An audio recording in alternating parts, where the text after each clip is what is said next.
nasundan mo 'tong bardagulan nila Sereno at saka nila ano, ni Sereno at saka nila, Risa Ontiveros? Saan sila nagbardagulan? Eh, kasi itong ano, itong grupo nila Justice Sereno, nag-react sila violently nga tungkol dito sa, Senate Bill 1979. Yung Senate How Bill 197 violently? ha? How violently? Like gumawa pa sila ng promo video in order to oppose, Okay. Hmm. gano'n. And Ayun. then? Tapos ngayon, sabi ni Sereno, ano 'tong katarantaduhan na 'tong mga itong comprehensive ano na 'to, comprehensive sexual education in Emerlo na 'to, ano tawag dito, ito yung mga pinu-push nung nalaman daw niya na merong ganito dahil meron siyang mga kaibigan na, ah alam niya na yung comprehensive sexual education is something that is being pushed on international level, yung pag-integrate nung sexual education sa mga bata at a very, very young age, tapos yung ilalagay sa lahat ng level ng education yung usapang ano, yung sexual education, gano'n. Ngayon, grabe ang payat. Hindi ka kumakain diyan? Wala ka ng makain diyan, Bex? Poverty. Charot. Okay, Power go. Tuloy. dapat kahit kahit poverty dapat makiri, ayan, 'di Okay, ba? tuloy. Tapos?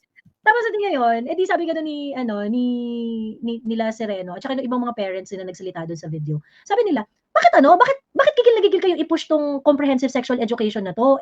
Sa ibang bansa nga tinitigil na nila 'to, kasi nga parang it gave a lot of unintended consequences dahil dun sa mga kumbaga hindi yung, may ano kasi, may kinol out nila Sereno yung paggamit ng, bill sa sa basis ng comprehensive sexual education na ide-design daw ng DepEd base sa international standard. Um, sa curriculum na ginawa nung international standard sa comprehensive sexual education, they would introduce concept of masturbation to children.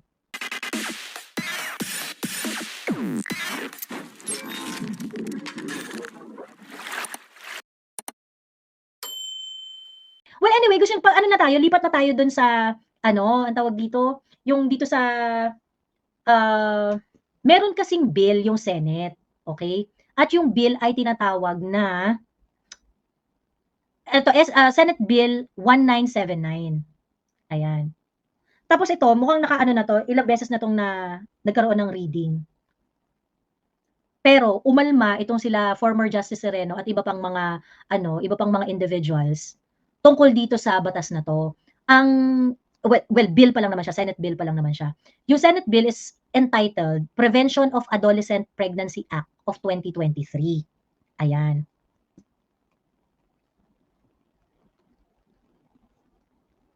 Ito, SB 1979. So ang title niya is Prevention of Adolescent Pregnancy Act of 2023. Ayan. Okay. So anyway, bago natin i-discuss 'to, pakinggan muna natin yung ano, may content kasi sila Justice Sereno tungkol dito, si ST Sereno.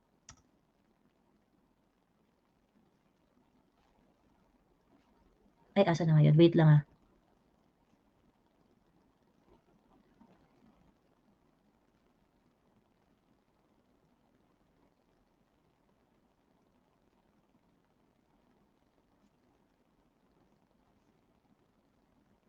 Eto, ayan.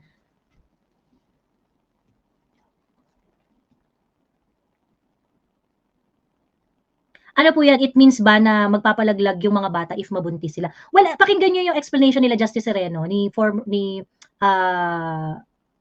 ni Attorney Sereno. Ito yung anong tawag dito, na-remove sa Supreme Court na dating Chief Justice. Ayan. Okay, wait lang. Tapos later on, ibabangga natin doon sa statement ni Risa Ontiveros, pagkatapos dun sa statement naman ni Joel Villanueva. Kasi nagbigay rin sila ng ano, ng mga ano dito sa ano na 'to, sa issue na 'to. So itong Senate bill na ito, gusto nilang pigilan kasi nga sobrang radical nung mga ano, nung mga values na gustong i-impose. Ayan. Ay, ayan, okey. friend, somebody from the UK, who told me that there is a bill pending, and he was talking about the Comprehensive Sexuality Education Program, CSE, no? And it's an international program being promoted primarily by the UNESCO and the UNFPA and the UNICEF that will hypersexualize children at a very early age. Nagulat na lamang kami na meron silang gustong i-push na comprehensive sexuality education na matindi ang magiging impact sa aming mga anak at sa aming mga tahanan. Ngayon, bakit hindi napansin ito sa House, no? Kasi an act to prevent adolescent pregnancy or teen pregnancy, di ang ganda-ganda, makatao, mapagmahal sa kapwa, iisipin mo. Pero pag binasa mo doon, pag active sexually, hindi na pwedeng sabihan ang parents.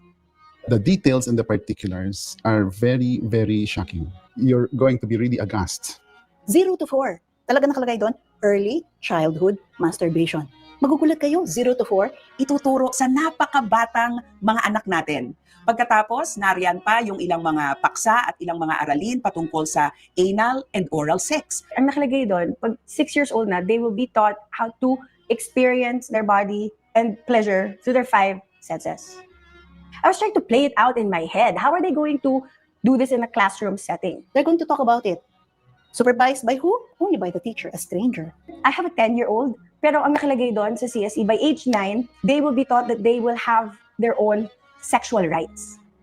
And if they do decide to be sexually active, that's their right. Pero those were like the things that really stood out kasi nare-relate ko sila sa mga anak ko. Yung negotiating sexual encounters, no? Ginagawang transactional ang sex. You are basically saying, turuan ang mga bata na mag-say no. Okay sana yun, ano? Kung say no. But also to say yes when they want. With whom? With how many? With what kind of acts? So, ine-negotiate mo. No, not that, this one. In other words, piruin mo, hindi pa nga marunong tumawad sa palengke yung mga anak natin. Pero ang ituturo natin is how to negotiate sex. Ay, kaya ko palang makakuha ng favors if I say I am willing to go and have sex. Biro mo yung mga anak natin, mga batang maliliit, murang isip, inosente, sisirain yung pagka-inosente nila. Maraming gigisingin ng mga bagay na hindi pa dapat ginigising. It might sound like they're after our children to have freedom of choice. That's a lot of deception because the children do not yet have the capacity to be making that decision for themselves. And that decision, life-defining decision, has been entrusted by God to our parents. The compulsory and mandatory nature of the bill na walang exception, no? Medyo assault yan sa basic constitutional freedom of religion and belief ng tao. Yung pagiging mandatory niya, hindi man lang niya sinasabi na dapat according to Filipino traditional or religious values or according to social data on beliefs of Filipinos, pero rin-require niya according to international standards. Now, yun ang nakakatakot, no? Ipapalitan, ire-replace ang value system ng mga Pilipino with a very secular, Western, anti-God ideology. Sa ibang mga bansa, itinitigil na nila yung pag-implement sa CSE, pero dito sa atin, ay patuloy itong pinupush sa ating public school system, sa ating educational system. So nakapagtataka, napatunayan na sa ibang bansa na hindi ito epektibo sa pag-solve doon sa teenage pregnancy na concern nila. Ano? Pero dito sa bansa natin, pilit pa rin itinuturo sa ating mga anak at sa mga Pilipino. Bakit yung basura ng ibang bansa, pilit nating kinukuha, pilit nating tinatanggap? Comprehensive sexuality education curriculum is something that we really have to talk about before implementing. There are a lot of content in the CSE that are not aligned with our culture. Ang nakakalungkot, no, 2018, inadopt itong CSE ng DepEd. Duty nila na lahat ng references nilang dinikit. Kasi i-roll out na eh. Should have been examined categorically as compliant with the Constitution. The Constitution requires us to look at the family's life as sacred and as the foundation of the nation. It's in the Constitution that anything about the family, implementation and policy making, the families and the family association should be involved. Well, my question is, why rush? Why is there a need for us to really implement it, no, ng mabilisan? What's the agenda behind it? Meron ba? Everything that is being implemented in this country, this is our country. So, kailangan, alam natin, hindi porke funded yan, hindi porke galing sa ibang bansa yan, tayo ay tanggap na ng tanggap. Tapos na yata yung era ng colonialism, right? The DepEd did not consult the parents, Filipino parents. Neither did it consult the faith community. Rinol out na lang nila. Bakit? Dahil daw kailangang mag-comply sa mga international push na ito to promote the CSE? Maraming bagay na dapat tayong hangaan sa Singapore. Sa Singapore, napakaganda ng kanilang ginagawa. Hindi siya integrated sa lahat ng mga subjects. Dito sa bansa natin, ang gustong gawin ng DepEd, i-integrate ang sexual education sa lahat ng mga posibleng pag-uusap, discussions, at topics. Sa kanila, pinag-isipan lang na maigi na ito ay isang bagay na dapat eksperto lang magtuturo. At hindi dapat ito naka-integrate sa curriculum, dapat ito ay 3 one-hour sessions in a year para talagang focus sa pagtuturo tungkol sa sexuality education. Ang pinakamaganda pa, kinikilala nila yung authority ng mga magulang. Pwedeng magsabi ang parents kung halimbawa hindi siya sang-ayon doon sa ituturo, meron silang opt-out form. Ang nakakatuwa dito, meron silang statistics tungkol sa teenage pregnancy, bumagsak ang incidence of teenage pregnancy. Ibig sabihin, epektibo yung programang ginagawa nila. Walang pwedeng magsabi na hindi pwedeng gawin na akma sa kultura at akma sa pananampalataya ang isang sexuality education na ituturo sa mga bata, na magulang ang may primary authority. Yung aming pagsasalita laban sa CSE ay walang kinalaman sa politika. Wala itong kinalaman sa kung sino ang sinusuportahan namin, kung sino ang aming pinaniniwala. To be fair, dito kila Sereno at saka dito sa mga tao nagsasalita dito. Kasi ang promotor nitong CSE na to, si Risa Ontiveros. Eh syempre mga kapwa, si Justice Sereno, sobrang dilaw niya ni, di ba? Sobrang dilaw niya eh. Ayun. Bali ang binabanatan nila dito, si Risa, kasi siya yung siya yung nagpupush ng bonggang-bongga nito eh.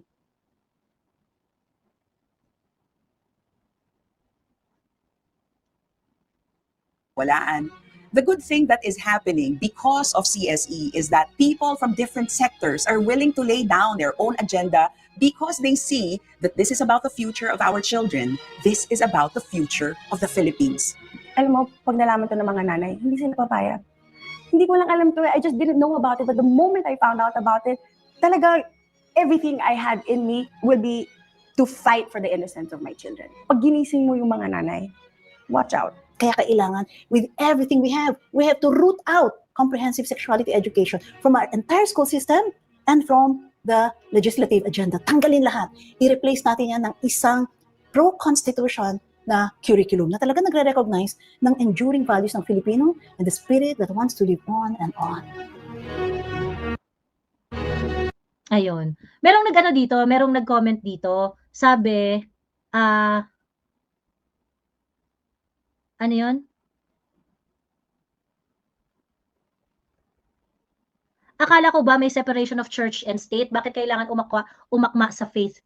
Sabi ni Angel Silva Bonga. I think it has nothing to do with it's really more of values kasi nga yung Pilipinas largely Christian siya. So ngayon, yung values natin nakaakma dun sa mga Christian teachings, ganon. Yung separation of church and state, it is really more of the government na magtatalaga or mag-aano ng yung makikialam on how you're going to practice your faith. Okay? Yun yung separation. Pero yung mga faithful, they can always definitely ask for make a political statement, magsalita about politics, magsalita about policies na akma sa values ng mga tao. Hindi yun bawal, Angel. Hindi yun bawal. Hindi yun yung separation na tinutukoy dito. Definitely, the faithful can always make a let's say a political statement or a clamor that is based on their faith. Walang problema doon. Hindi yun bawal. Hindi yun bawal. Ayun. So, woke na woke, sinusunod nila, ipupush bata pa lang minor, magpa-opera na for transgender. Ayun nga yung nakakaloka kasi 'di ba sa naalala ko si Mono. Dahil din kasi meron din ganyan sa sa Canada. Sabi nung TikTok barkada namin to. Sabi gano'n ni Mono, alam mo Miss Joey sa totoo lang dahil dun sa kakaiba nilang pagtingin sa sexuality dito sa Canada. Nag-iisip talaga kung gusto ko bang palakihin yung anak ko dito sa Canada o hindi na. Ganun. Kasi it was so advanced yung policies nila doon when it comes to sexuality, gender kinembular, na kapag yung anak nila nag-decide na gustong mag-transition, the parents cannot do anything.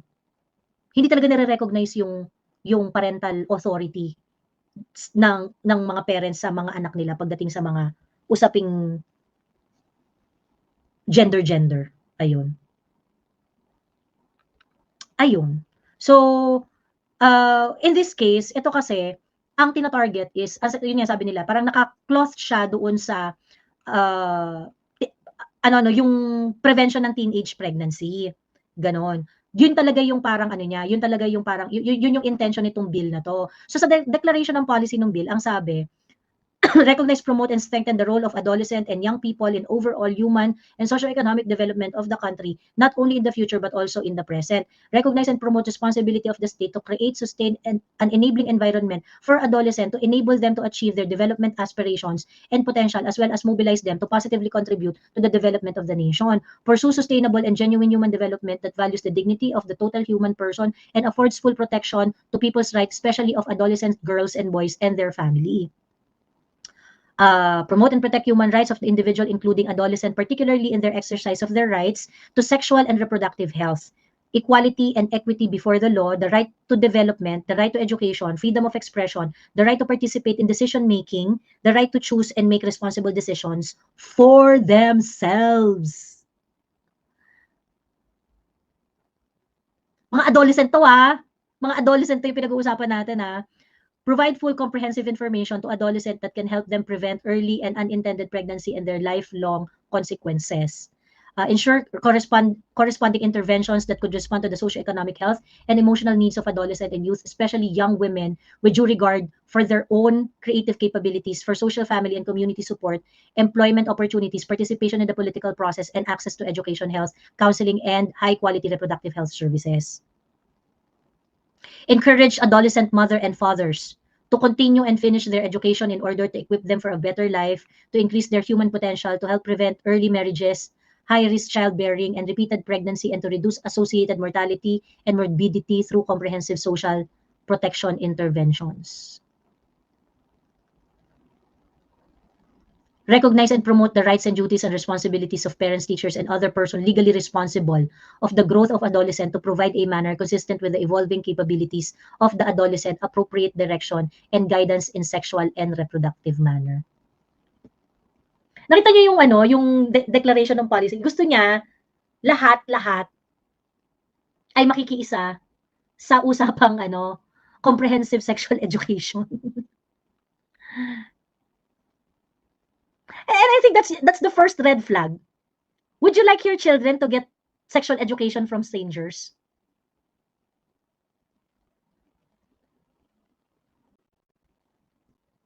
Diba? Would you like your children to get sexual education from strangers? Ayun.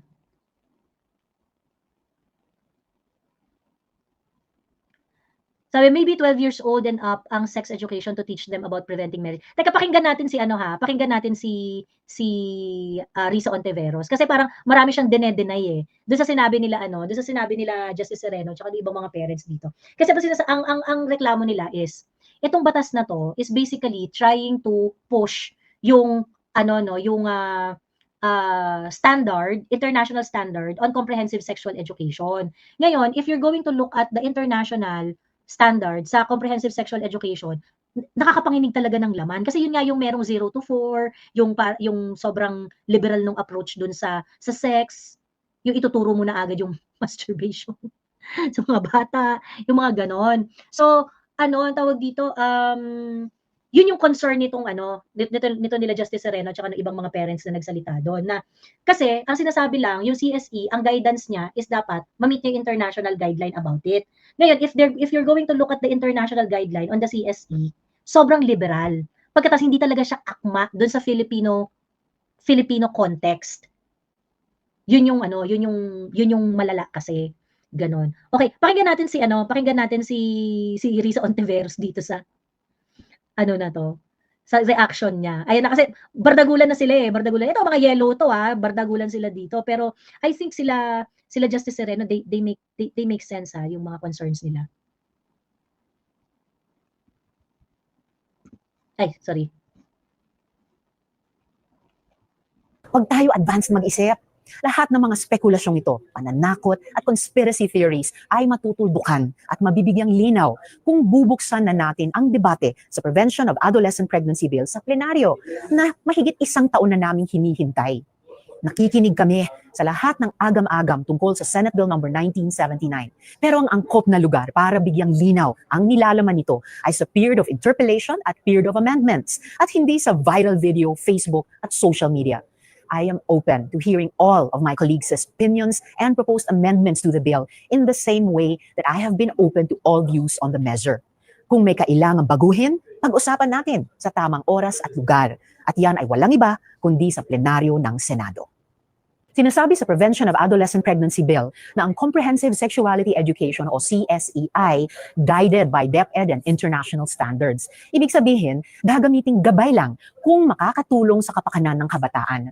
Walang intensyon o obligasyon sa batas na gayahin ng walang pag-iisip ang anumang international standard. Hindi ibig sabihin ay kokopyahin lang lahat ng Pero kasi hindi nga yun yung point, Risa. Kasi dapat, ang sinabi mo, guided by international, pagkatapos, taking into consideration the Filipino values, kinembular. Hindi mo naman sinabi yun eh. Dalawa lang yung guide mo, DepEd at saka international standard. Yung international standard nga na sinasabi mo, yun yung nakakatakot. Kairita naman to si Risa. published sa UNESCO o WHO. Siyempre kung may nakasaad dyan na hindi akma sa konteksto at kultura ng Pilipinas, siyempre hindi yan gagamitin. Common sense po iyan. Dapat nilagay mo. Bakit dalawang guide lang yung nilagay mo? DepEd and international standards. Luka-luka si bakla, Diyos ko. Yan. DepEd pa rin, kasamang ibang relevant agencies at dapat may consultation with various stakeholders ang mag-i-implement ng CSE. Hindi kung sino-sinong international body. Wala pong magdidikta sa ating gobyerno kundi tayong mga Pilipino. Panghuli, the highest international standard is the UN Declaration of Human Rights and the UN Convention on the Rights of the Child. Proteksyon at kalinga para sa mga bata ang pangunahing layunin. Ang problema kasi dito, Huwag tayo advance mag-isip. ang problema kasi dito, 3, 2, 1. Kanya. Can I call you Elfie? It's a little bit perky. I know, and you can call me Galinda. Sorry. Ang nakakaloka kasi dito, ang tawag dito, yung comprehensive sexual education, gusto niya i-integrate sa lahat-lahat ng usapan. Tapos, ang daming agencies na ang daming agencies na gustong i-involve dito ni Rize. Talagang gagalawin niya yung, itataktak niya yung buong yung buong sistema in order to squeeze in itong comprehensive sexual education na to. Teka, punta lang tayo dun sa part na yun na kung saan. Eto, tingnan mo.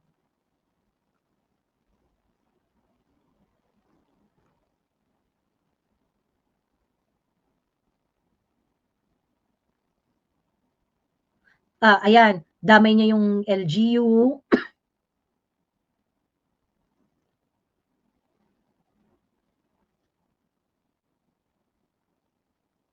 Teka, wait lang ha.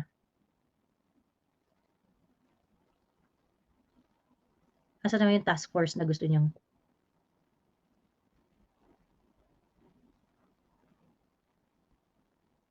Gusto niya itaktak yung buong sistema para lang dito. Para lang dito sa na to, sa programang to.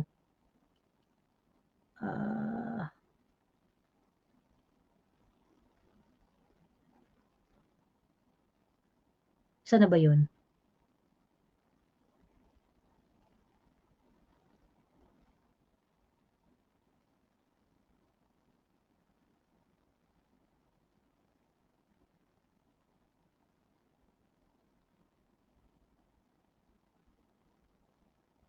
Ayan, so talaga itataktak niya yung DOH, POPCOM, NYC, DepEd, DSWD, DILG, CHED, TESDA, Commission on Women yata itong CWC. Pagkatapos yung mga LGU, lahat ng mga LGU, pati yung mga municipal health officer ng LGU. Talaga, yung kumbaga parang napaka-sweeping talaga nung napaka-sweeping talaga nung mga gusto niyang i-involve na mga institution in order to push for the comprehensive sexual education. Hello, Kamoisture. Hello, mga Kamoisture. Ayan. Hello, Kamoisture. Hello, mga Becky Sor. Hello mga Mga Becky Sir. mga dinosaur. Yung Becky Sir. Hello mga dinosaur. Mga dinosaur. At mga sinaunang Hello, mga artifacts. dinosaur. Ano ba yung usapan? Shit, Ano mo ba? Nasundan mo tong bardagulan nila Sereno at saka nila, ni Sereno at saka nila Risa Ontiveros? Saan sila nagbardagulan? Kasi itong grupo nila Justice Sereno, nag-react sila violently nga tungkol dito sa Senate Bill 1979.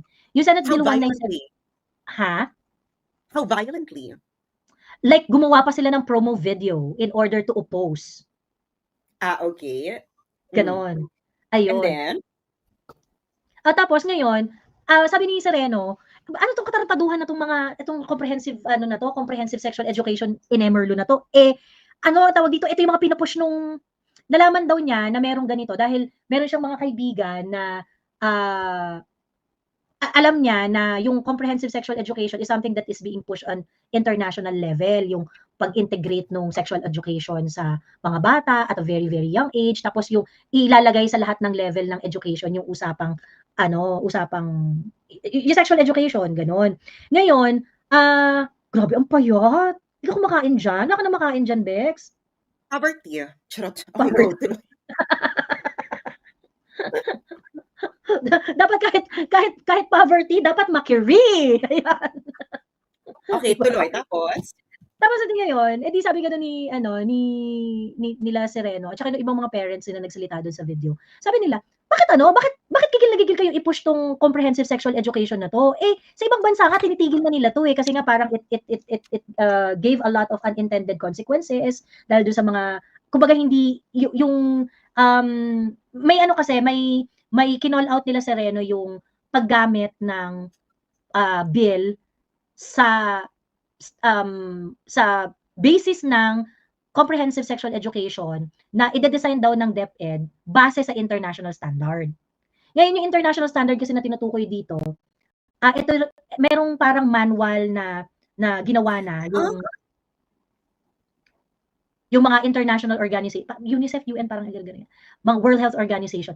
And masyadong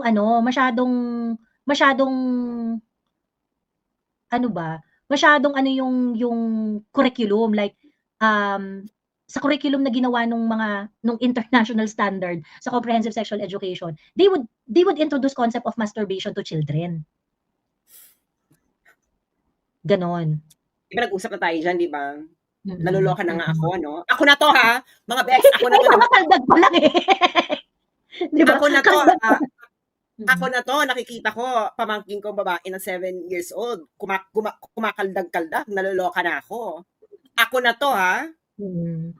Tuturuan pa ng concept ng masturbation. Alam mo, ganito ang problema kasi niyan, Risa girl. Makinig ka. Kasi ikaw, girl, ay naku, kayo talaga mga NGO. Mga NGO-minded. Kasi kayo mga NGO-minded, nakadepende kayo sa funding. Ngayon, kung ano yung tema ng funding, yun yung gagawin ninyo. Mali yan.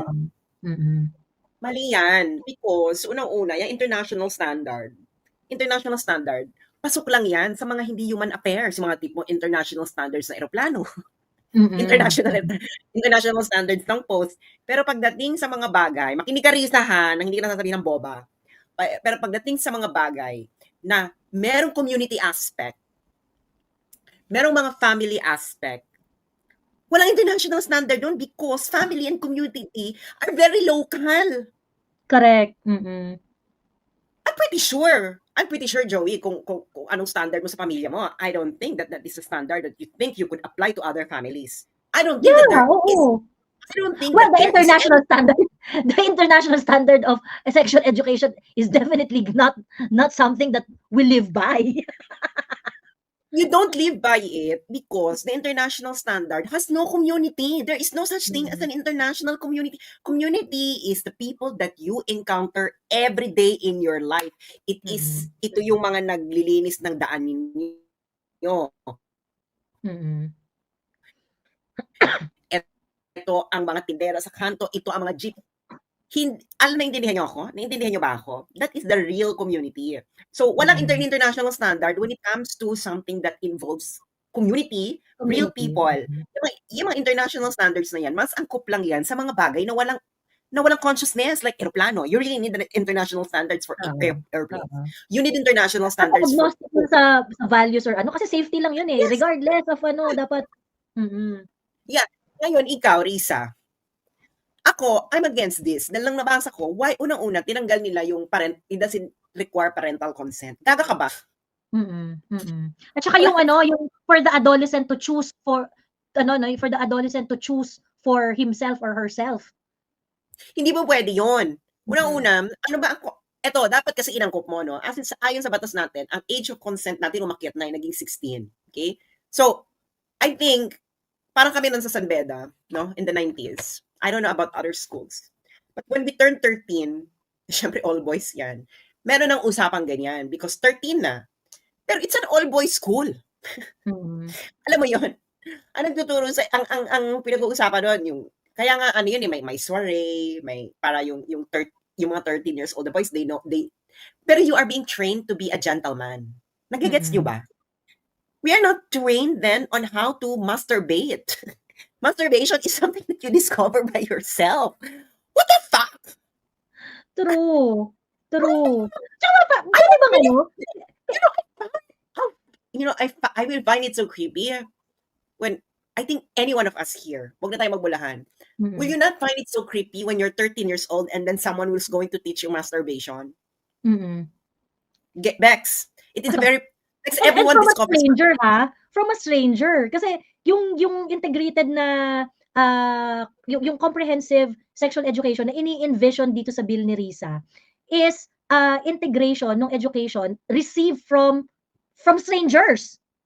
From hindi teachers. Yan. Unang-una, masturbation is a very private thing.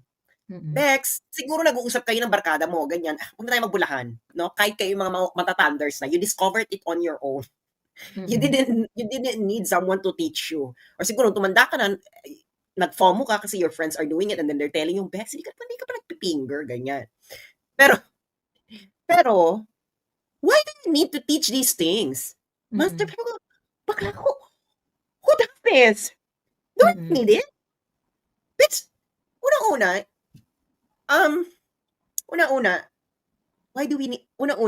why do I need to pay? Because this is going to be paid by taxpayers. Why do taxpayers need to pay for the state to teach people how to masturbate? And what is masturbation? Because this is something that you discover on your own. Correct, oo. And it is a gift kasi that is the time that you're going to break your own innocence. Diba? Exactly. It is Nobody a gift. Nobody should take that away from you. Diba? Exactly. Nobody. Tapos, okay. Tapos yung nakita ko, walang tatagal yung parental consent. Because that is incorrect. Hindi ka po pwedeng, when it comes to sex, tapos ang mga tao dyan ay minor, you need consent from the parents. Because you are an adult talking about sex with minors. Una-una, it's already creepy. It is already creepy. Okay? It's already creepy. Ikatlo, kailangan nga i-promote natin na sex education must start from home eh. That's what we should be promoting. Ngayon, sasabihin naman nila, kasi may mga magulang na hindi kaya, nahihiya. Because that is when, then the law should be providing workshops to parents or would-be parents on how to actually address or actually conduct sex education with their children. Ngayon, ang kausap mo na doon, adults. And then these would-be parents, halimbawa, you instituted kung merong magpapakasal, na imbis na ang workshop lang yung about marriage, you include it in the workshop before you allow them to get married. Or kung merong kabubuntis pa lang, you include it in the workshop. Kasi di ba yung mga ganang workshop, di ba, buntis, tapos you're gonna give them workshop on how to handle yung ano, or ibibigay mo yung itong workshop na to, I don't know kung magpapatuloy yung anak nila or whatever. Something like that, no? You empower the parents to address this first in their own house. Because you would like the parents and the children to actually have that kind of bonding wherein yung parents saka yung children will be together as one. Kasi ang kinakatakot kasi ng mga parents, baka buntis na yung mga anak nila, saka pa lang sila kakausapin tungkol sa sex, which actually happens. I agree. Aminin nyo yan. buntis na, nakabuntis na yung anak, saka pa lang nila kakausapin yung mga magulang nila tungkol sa sex. That is the only conversation that they will have with their children. It would be better, well, it's okay, no, if the parents consent, no, na I don't care if the parents consent that they will let the teacher conduct the sex education. Pero it will be better if you empower the parents themselves. Kasi for example, sa PT, actually you address it in PTA in school. Di ba may PTA sa school? You conduct workshops in PTAs on how to conduct sex education with your children, how to answer maturely sex-related questions, etc. Di ba? Pero at that time, these parents are with other parents because other parents might share their own experience with other And how parents. That's what to open conversation with their children in such a With their way children. that na maging Na receptive hindi yung mga anak nila. maging receptive. That is how you address it. Hindi ito yung tatanggalin mo, you don't address this from the right of a child. Boba. You first address this from the duty of the parents to be the guide for the spiritual, sexual, whatever maturity of the children. It's their duty. I agree with Sas's comment. Papayag ako na CSE pero ganyang context. Let's put it into this point. Dapat alam nung bata, I mean 0 to 4, yung mga touch na hindi dapat, treated as, something that is good. Na dapat ma-determine nila may good na touch, may bad na touch. Yung mga ganun. And the issues of consent as well. That's why I agree with Sas that this bill, as of this time, should be treated with utmost consideration talaga. Kasi Actually if ang gusto nila Justice Sereno should be scrapped altogether. ay, hindi Bill naman. should be Alam naman entirely. natin, come on, let's face it, napaka-taboo ng sex education, most especially inside the families. You will not hear about sex sa family table. Kaya nga it is the parents that should be educated on how to actually have this kind of conversations with children. Kasi Like, ang problema na, yung kumbaga yung parang the parents should be equipped enough to explain to their children na yung mga natututunan mo sa porn hindi ganyan ang totoong tsuktsakan ng mga taong nagmamahalan. Ganyan. Exactly. Hindi, meron dito sinabi, si Imelda, taga Netherlands. So, alam mo, Imelda, Madam, I agree na ganyan sa Netherlands. Pero there's a default culture in the Netherlands because parents in the Netherlands talk about sex first at home. I witnessed it with my in-laws, with my with the brother of my brother and with the brother and his wife and of my ex. They actually talk already with their children. Hindi nag-uumpisa sa school yan, Imelda. It starts from Dutch homes. It is their parents itself. Kasi nga yung mga parents, ang training nila sa mga bata, they are training them to be adults. So bago pa pumunta yung mga bata sa school to learn about this sex education, they already learn it from their parents. Parang yung boss ko na Dutch senator, he told me that he was the one na nung unang na-meet niya yung boyfriend ng anak niya na teenager, ginanyan niya yung boyfriend, halika kayong dalawa dito. Tapos tinuruan yung gumamit ng condom. It must be the immediate elders in your family that must be first addressing this before ito lumabas sa strangers. That is how it should be done. That's how I witnessed in the Netherlands. I witnessed it with the brother with my former ex-boyfriend, sa kapatid niya na may anak na babae.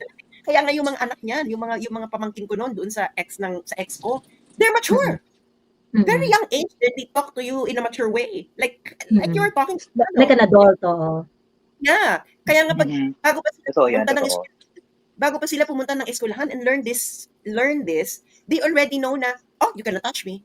Because they learned it from their parents. Dapat ganyan. You know how to say no, ganyan. Oo.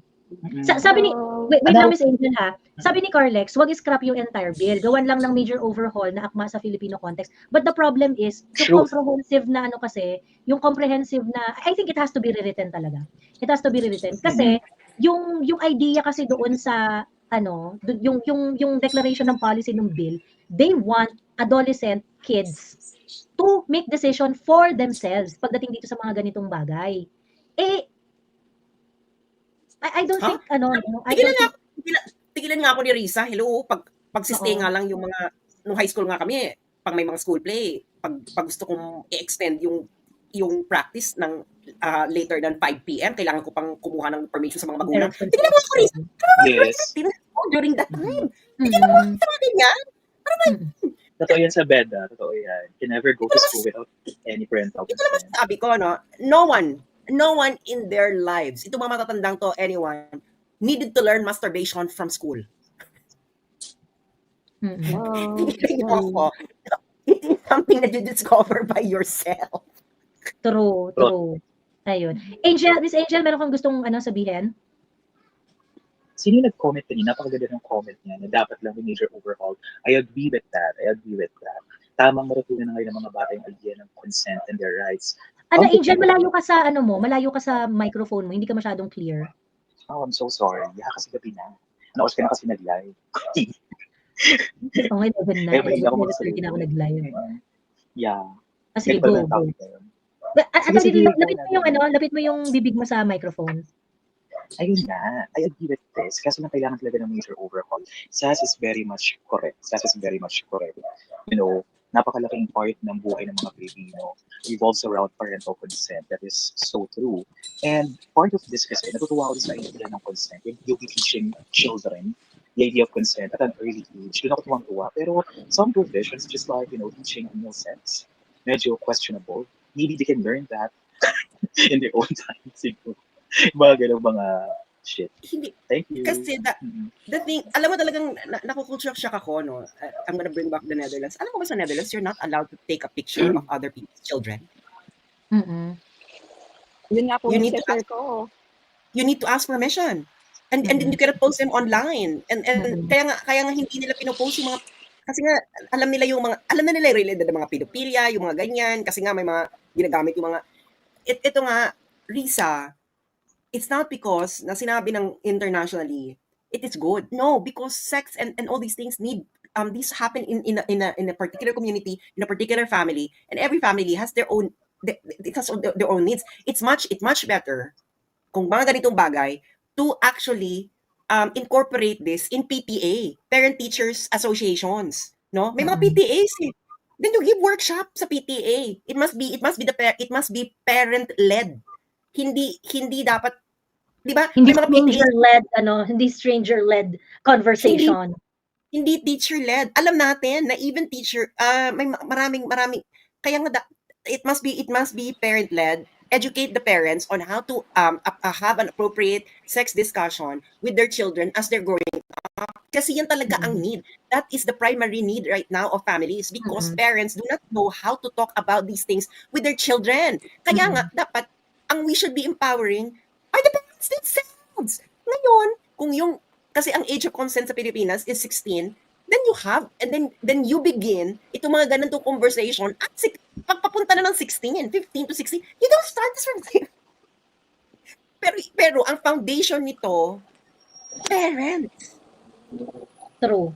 And this concept contradicts yung gustong mangyari ni Risa. Kasi ang gusto nga mangyari ni Risa, parang everyone should join para i-educate ang mga bata tungkol sa tsuktsakan. Ayun. And I don't think it will create a comfortable environment na you're going to talk about tsuktsakan sa teacher mo or sa kung sinong yung sa coordinator ninyo sa LGU and things like that. I don't think it's appropriate. I don't think it is safe. Ganon. Kasi parang, ba't kukuha ng bakit ipapa-educate natin tungkol sa tsuktsakan yung mga anak natin sa mga taong hindi natin kilala? Diba? So hindi siya po pwede ng alam mo, Risa is out of touch.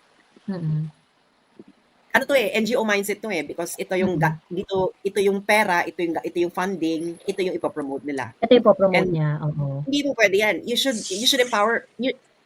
Alam mo, at this point, we should actually be promoting bonding of parents and their children, especially right now, the age of social media, that children are actually having a distance with their parents because nakatutok sila sa social media. Kaya nga kailangan yung society, you integrate them again. True. Ayan. Hello, Miss Cecilia Resurrection. Hi po, magandang gabi sa inyo. Ayan. Magandang gabi po. Gusto ko lang mag-share kasi hindi naman ako against dyan sa sex education kasi I'm in UK pero sobra lang akong na-off doon sa age. Sobra yung age kasi at the moment I have a 10-year-old son. Nagsimula siya ng sex education na 9, which is sa katerbang form ang pinilapan ko, kailangan mong basahin at may update. Every week, kung ano yung diniscuss sa school, may update ka para synchronize kung ano yung diniscuss nila. Baka magtanong yung anak mo, dapat pareho kayo ng isasagot.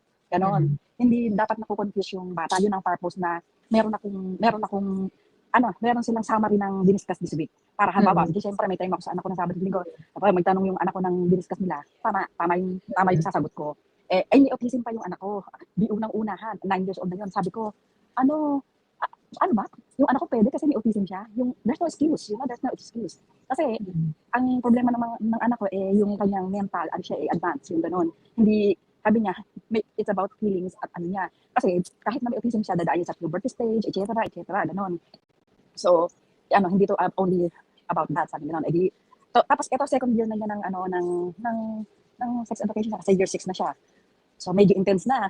Siyempre, bilang galing Pilipinas, unlike dito, medyo masakit yung dibdib ko, parang, medyo intense na konti. Still, nandun pa rin sila sa stage ng preparation. Ang inaatupag nila ay yung contraception, yung muna ang ipinupush nila, bago yung, alam mo na, ang paggamit. Kasi, malaki ang magiging damage nito sa mga kabataan dito. Kung iuuna mo muna yung pagtuturo, hindi nila alam yung prevention ng pagbubuntis, responsibility behind that issue, no? Which is, nung mapanood ko yung sinasabi mo, parang baliktad yung ini-impose mo yung isa-isa. Parang, yun muna, hindi nga nila ma-perfect. At hanggang ngayon, ang mga Pilipino hindi pa rin marunong gumamit ng contraceptive. Lumatanda. Kahit matatanda, hindi nila pinapanggap na gumamit ng basic. Basic. Kahit yung natural way. Kahit sa katerba, mga anak ng mga tao, mga kabataan, mga matanda, kasi nga, bakit hindi nila tutukan? Huwag muna itong mga bata, tutukan muna nila yung responsableng, ng mga matatanda para may ituturo sila sa bata. Paano yun? Yung mga anak mo may alam. Tapos kayo mag-asawa, walang alam, walang pakialam. Basta buntis-buntisan lang tayo. Naintindihan mo yung, dapat magsisynchronize yung domestic sa loob ng bahay, sa school. Kasi pati dito, community. Lahat tulong-tulong yan. Tulong-tulong kahit sa library, pumunta ka sa library. Hindi issue, napapag-usapan yan. Open. Tapos, yung sinasabi ni Mrs. kanina about sa picture, pag kada bubukas ang school, magpipil up ka na hanggang saan lang pwedeng i-expose ang anak mo. Kung picture ba niya ng business party, pwedeng i-post sa school portal. Halimbawa, siya kumanta sa school activity. Aalaw mo ba anak mo na i-post ko sa school portal? School portal na yun, yung para lang sa mga estudyante at parents ng mga katita, Still, you have to sign up. Kung inaalaw mo na makita ang anak mo doon. Tapos, nagpunta sa isang lugar, field trip, kailangan nilang yung kasi naman, hindi pwedeng basta makukunan na picture yung anak niya, hindi kayo mga bata nagkakakaldag dyan. Ang layo ng pure of exploitation.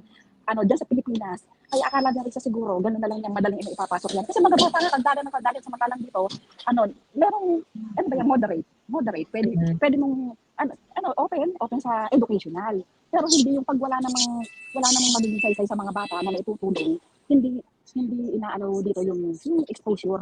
Kasi nga, dito nga hindi na maintindihan kung ano ang difference ng exposure at exploitation. Kasi lagi na lang dito, konting ang bata lang alam mo na, yung makuha na ng picture o nakatuto ka ng camera, hindi man pala nanonood ka lang, feeling naman pala na-exploit na agad yung anak nila o na-exploit na agad yung anak nila. Pero, still, dito sa education sa school, pero, hindi ko na-get. Confusing din. Pero ang point ko lang dito, sobrang early dyan. At hindi pa handa rin ng mga magulang. Kasi lahat ng mga magulang salat ang kaalaman tungkol sa issue ng responsabling pakikipag-iig. Responsabling, hindi ako makapag-English kasi mga katabi ko, basta din, puro kasi ko, usapan ko.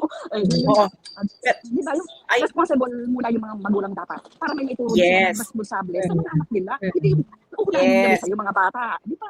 Hindi dapat ang way to sex education is first to empower the parents. Kaya nga ang recommendation, di ba may mga seminar yan bago ka magpakasal? Dapat kasama sa mga seminar diyan is kung paano ka kasama yan ganyan on how you're going to raise your kids, on ito yung mga kailangan mong malaman, how to talk to your kids about sensitive topic, ganyan, ganito how to address, ganyan.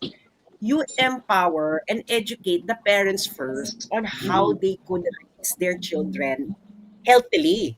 At kasama yung lahat na yun. Hindi ba? Bakit mo uunahin yung mga bata? Unahin mo yung parents. Ako nga, ngayon pala natututo kasi nagsisend nga ng summary na hindi ko naranasan na natutunan ko sa school dun. Sinesend sa akin na na-discuss na sa school na about dun nga sa education nila. Ngayon lang din ako nag-aaral. Kaya nga ang anak ko sunod-sunod din, di ba? Teka po Lionheart, mute ka po muna ha. Mute ka po muna, Lionheart ha. Ano, para mapagbigyan naman yung iba, ang ending ko lang, sana, ang unahin mo na Risa, ayun nga, yung i-perfect muna niya yung kung paano gumamit ng mga contraceptive, yun, mas, ano pa yun, doon siya magsimula. Hindi lang sa mga bata, magsimula siya pati sa matatanda. Kasi hindi lang naman ang mga bata ang problema sa about sex. Kahit matatanda ngayon, responsable. Kaya dumadami ang, hindi ko maintindihan. Ano na tayo, panahon na accessible na ang lahat. Kahit sa internet na, kahit hindi dapat pupunta ka pa ng center, di ba? Bibigyan ka ng bibigyan ka ng condom. Ngayon, kahit napupunta ka na lang sa internet, kasi wala na rin naman libre. Ang gobyerno, ano din ang problema din ng gobyerno, wala na libre. Kaya wala na rin napili sa center. Di ba, yung hindi consistent sa pagbibigay ng contraceptive, di ba? Sabi ko kasi, paracetamol, hindi na rin nagbibigay sa barangay namin, yung nire-reklamo ng mga tao sa amin, wala nang gamot ng mga center, wala nang binibigay ng contraceptive, wala na rin pre-consultation, ng mga buntis, ng mga ultimo magpatimbang, wala na rin timbangan ng center, nire-reklamo na. Ganun na ka-irresponsable, ang mga basic na needs. Kaya kahit yung natural way, wala na rin nagtuturo. Yung dati may midwife, di ba, na nag-discuss kung ayaw mong uminom ng ganito, ayaw mong gumamit ng ganito, yung before and after procedure, yung ganon. Wala na rin nagsasalita ng ganon. Wala namang midwife na yung kahit mga volunteer noon, ang daming mga volunteer. Wala na rin pakialam kasi nga, hindi kasi napupush at hindi na-implement at hindi rin interesado ang mga tao. Hindi alam nila, bakit hindi interesado ang mga tao? At hirap na sila na marami silang anak, wala na silang mapakain, wala silang mapadede, pero hindi pa rin sila tumitigil sa pag-anak. Di ba? Ayun nga, dapat ang unahin. Ako talaga, for me talaga, sex education starts from home. It must start from there. Kailangan muna nating tanggalin yung mga inhibition dun sa mga parents na i-open yung conversation dun sa mga anak nila. Kasi they have to understand that it's better that their children will get the information from them rather than their children asking other people about those kind of things. Kasi Exactly. mas malala kung kunwari, saan kukunin ng mga anak mo yung information tungkol sa tsuktsakan, di ba? Sa porn? It has to start from the parents. Parang ano lang yan eh. Parang you need to treat sex like, for example, alcohol. Alam mo ba yung sa Netherlands, I witnessed this na my classmate first drank alcohol in front of their parents. Kasi nga dun sila magagabayan, sobra na yan. Alam mo parang instead of learning it from outside, they learn it, inside in their home. Kasi nga, hindi naman ako prude, no? I'm not prude na, hindi. Pero we need to empower the parents. You need to educate first the parents. Would-be parents included in the workshop na binibigay sa couples before they get a marriage license. Included na halimbawa nabuntis, 'di ba nabuntis na included in di ba magpapatingin yan included as sa center na ito magkakaanak ganito. You prepare the parents already for how to actually raise their children better. Ito naman si Risa. Alam mo, recipe for disaster yan, Risa. Oo. At saka ang tawag dito, sige kasi ang dami nagsasabi na, hindi kasi yung parents kasi minsan ayaw nilang pag-usapan yung mga ganitong, kaya nga sila dapat yung i-educate. Kaya nga dapat, yun yung dapat na barrier na kailangang i-break. Na if we're going to make an effort to really educate our children about sex, it's better that they get it from the people they trust, which is yung mga magulang. Ganon. Sabihin na natin, merong ibang mga family na dysfunctional, ganyan. They will make alternatives. The children should ask about sex from a trusted adult. Ganon. Pwede naman yun na ganon eh. Eventually na maging ganon yung teme. However, yung gusto kasing i-promote ni Risa is a sex education that is fully integrated doon sa lahat ng possible sources ng information na pwedeng pagkuhanan ng bata. Na once yung bata magtanong about tsuktsakan, dapat si teacher or si coordinator or si ganyan, masasagot yung mga ganong klaseng mga bagay. And I think meron kasing meron kasing disconnect doon pagdating doon sa values because we Filipinos, we value the innocence of our children. Na we want it to stay there as long as possible and for it to be ano no, parang taken away from them in the most ano, parang not pilit way. 'Di ba? Yung hindi Pero pilit Joey, na pero Joey, alam mo, matagal lang ina-address yan. Yung mga bata, pupunta ng guidance counselor, magtatanong ng ganyan. Matagal lang pinapractice yan. Actually, it's allowed, you know, kasi gaano yun eh. It's a guidance counselor. Mm. May mga ganun nagtatanong yung mga bata sa guidance counselor about these things. Pero matagal lang ginagawa yung ganun. Ang problema dito kay Risa, you know, pero the guidance counselor actually informed the Ang parents. idea kasi i-integrate dun sa mga subjects. I-integrate, hindi lang yung, kasi yung guidance counselor would be considered as an expert eh, di ba? Kasi may training yun eh. Tapos Yeah. psychologist yun, di ba? May training yun. Walang problema doon. Eh, ang gusto kasing mangyari ni Risa, integrated siya doon sa lahat ng sa lahat ng conversation na pwedeng pag-usapan yung sex. Eh, pwedeng Siya eh, parang ano, dapat talaga, it must be the parents that must be the first target. Parents and would-be parents should be the target of these of education first. Kasi you need to promote openness in the family in discussing these things na ikaw parent ka, sa'yo dapat unang manggagaling ang Oo. guidance about these things.